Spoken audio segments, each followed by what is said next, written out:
try to get through this. It's a very difficult time for the Chicago Police Department. We're heartbroken. Unfortunately, we're delivering the very tragic news that one of our own duty Chicago police officer has been fatally shot this evening. Officers were responding to a domestic related call of a person with a gun in the 5200 block of South Spalding in the 8th District at approximately 4:43 p.m. The call stated that an offender was chasing a female down the street with a gun. Two officer cars responded. One of the cars knocked on the door while the other car became engaged with the offender, who escaped and began running from officers armed with a gun. The officers began pursuing this offender. At close range, shots were exchanged between the offender and our officer, who is now deceased. The offender was struck, but he is still alive. He was struck in the head in a critical condition. Our officer, who is deceased, was shot multiple times. And as you know, here at Sinai Hospital, where he succumbed to his injuries. I ask that this city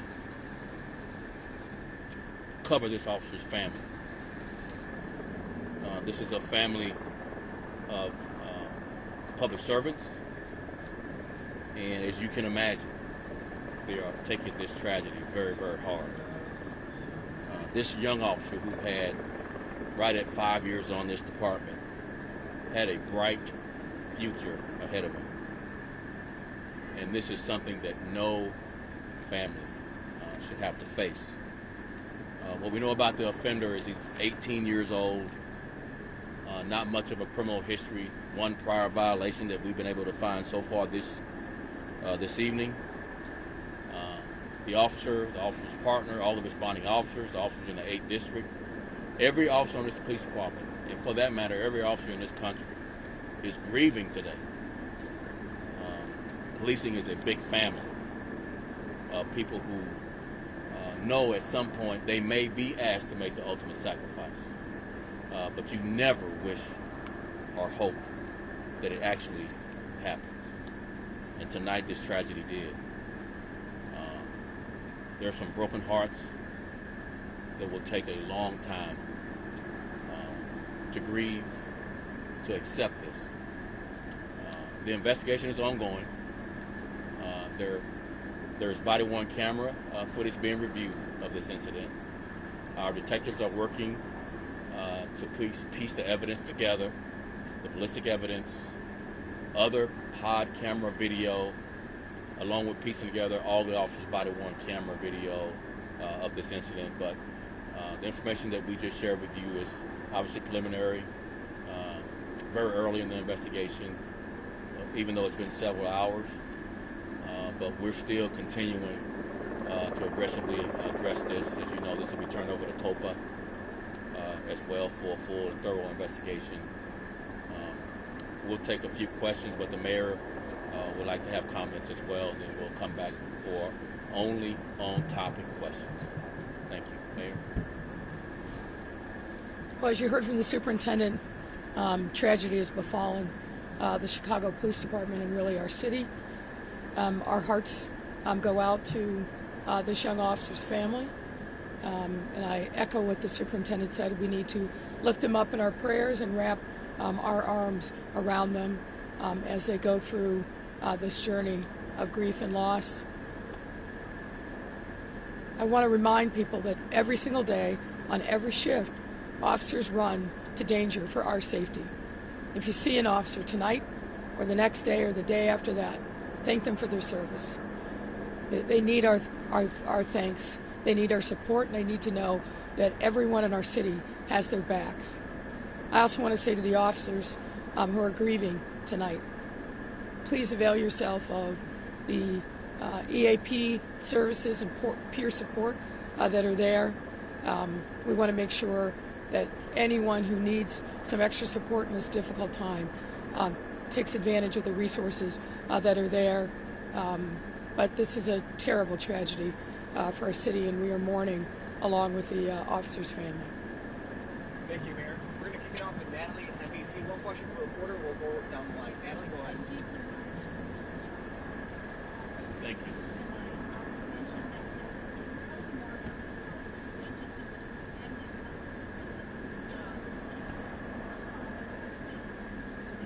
So right now, there's family in other parts of the world that's being called. We're helping this family contact all the family members. There's family members in Colombia and other places in the world that we're trying to facilitate getting here as soon as possible. We're really deferring to the family with limiting the information that goes out. As you know, we haven't given the name. And we would just ask all of you, please respect this family. Let them notify who they need to notify in the family and not hear it on the news that their loved one has passed. So that's why we take the time we do, and we don't want you standing out here waiting for us to talk about this. We're listening and paying attention to what the family wants first. So we'll have more about this officer later, but we're going to go at the family's pace and their comfort level with sharing more about this officer. Liz, ABC. Superintendent, can you clarify again what led up to this incident, and was the officer shot first? Was he part of the first barrel response? Yeah, so again, as we know now, it's, again, preliminary, there were two officer cars. The first of the cars that responded knocked on the front door.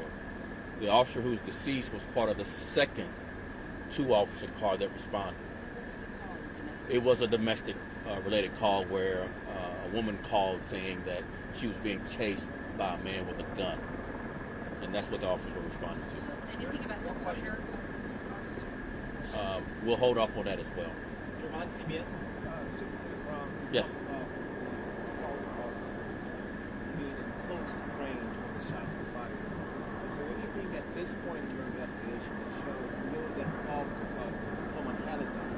Did the officers, the second ones that were in that pursuit, did they see the gun? Were they aware that there was a call for a suspect with a gun?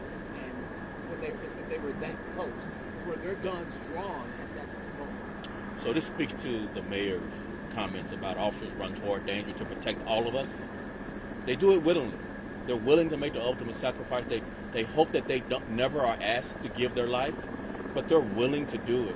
So yes, this second car with the officer who responded, who is deceased, they all knew it was an officer with a gun call. And they were there, an offender with a gun call. And they were there to protect this victim. And they were willing to put their lives on the line to protect this victim. So they're there. They know that this is the offender with the gun. And unfortunately, as they identify him, he turns and immediately, without warning or notice, shoots at the officer. And the officer does return fire, and he does strike the offender. And again, the offender's in critical condition. WGN, Jen. We were hearing that a female officer was injured. No, Is that it's incorrect? inaccurate. Was Inaccurate. anyone else injured? No, inaccurate. No. It's a male officer. The officer is deceased. Superintendent, On to- can you talk about misinformation about that and how that impacts? Yeah, unfortunately, there are many people who want to be first to tell you the news, and likely inaccurately, and unfortunately, without any concern for the families. We had some time to try to identify where the officer's wife was located and get her here and get her notified, and unfortunately, others thought that the family doesn't matter. I want to be first to get it out to the media. We'll let them have to figure out how to live with that. Not having compassion for these families, just so you could be first to tell reporters. One It's last shameful. question to It's Mike. shameful. It's shameful, and people should never do that. One last question to the right. Did any other responding officer use their weapon during the No, they did not. It happened so fast that the other officers heard shots, and at that point, we're trying to get render aid and get help for this officer for a chance to survive. Do we know if the officer actually radioed to help himself? We don't know any of that detail yet. Thank you all so That's a very wrap, much. everyone. Thank you very much. Thank you so much. I really appreciate it. Thank you. What's been Appreciate going it. on with your officers? Thank you, everyone.